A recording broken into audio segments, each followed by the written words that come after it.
ان کی باتیں، ان کی چیزیں آج بھی یقین نہیں آتا کہ تقریباً 4 برس گزر چکے ہیں انہیں اس دنیا سے گئے ہوئے.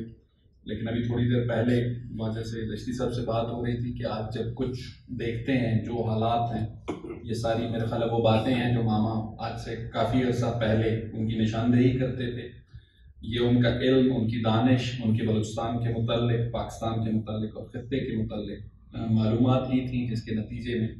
وہ ایک رائے قائم کرتے تھے اور ایک مستند رائے قائم کرتے تھے.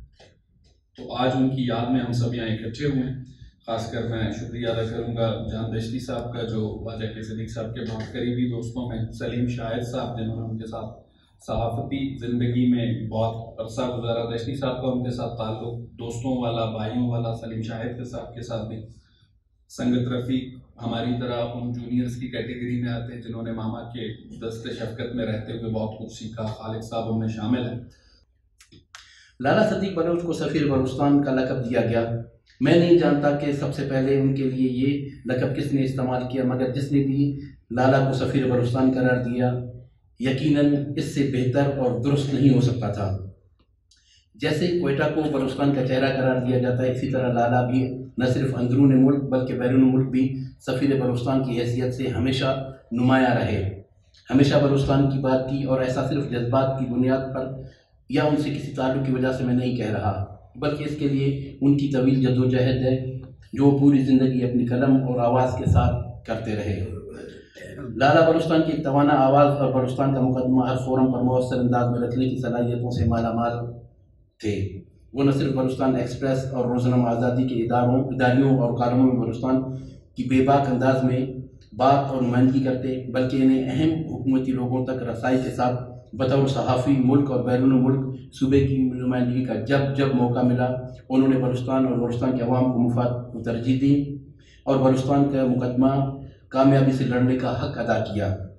بلکہ بسا اوقات وہ بہت سے لوگوں کو ناراض کر کے بھی بلوچستان کی بات بے باک انداز میں کرتے.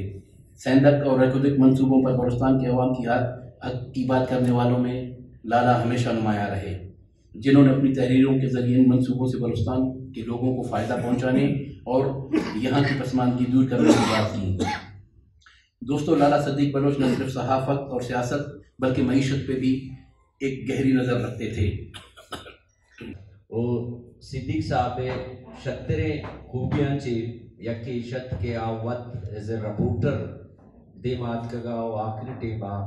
روتاک آزادی و روتاک بلوچستان ایکسپریس کے ایڈیٹر آیا مدام یک گپی جاؤ خاص کوئٹہ پس منظر آئیے یک بجنی استا کہ دا ہما ڈولیں کے صحافت یا حلکاری بوگ لوٹی ہاں نبوگ آئیں آندہ بلوچستان ہوتی نوکے دروشوں میں بے تچوشیں ہچ جیڑے نہیں کہ میں پیشگی نلک کتا بلوچستان آؤ کے عاقبت یا نسل کے آئیے ہوتی ایشوانی واسطہ تچتا کے ضرورت نہیں منی صرف کالما بوانا بلوچستان کیپیٹل بغیر یا زراعت و ایگریکلچر چون بھی درام لکھ تک ہوئی کو تگمپا بلوچستان عاقبت تو یہ سلسلہ ہے کہ یہ شتر چیز دشا کہ آپ مرچی کی دور ہے کہ اوپینین میکنگ دنیا ہے کہ بھئی نو سوشل میڈیا موبائلات کا قبل آزمانہ کا کتاب و اخبار دورہ کہ مردمان انفیوز کرنے کے کوشش کو تگا تا صدیق صاحب اچبر اما اوپینین انفیوز نہ آئی ہوتی جند ذاتی اوپینین یا وہ بلوچ پشدرہ بلوچ عاقبت جیلا بغیر تا سیاسی پرشت و پوشاں بری بری انچی مایوسی کے بلوچار ایچ لیڈر نے ایچ مردم نے ایچ لائنی نے ایچ بری بری بلکہ مستقبل ہوں نبوہ کے گمان کے اتگا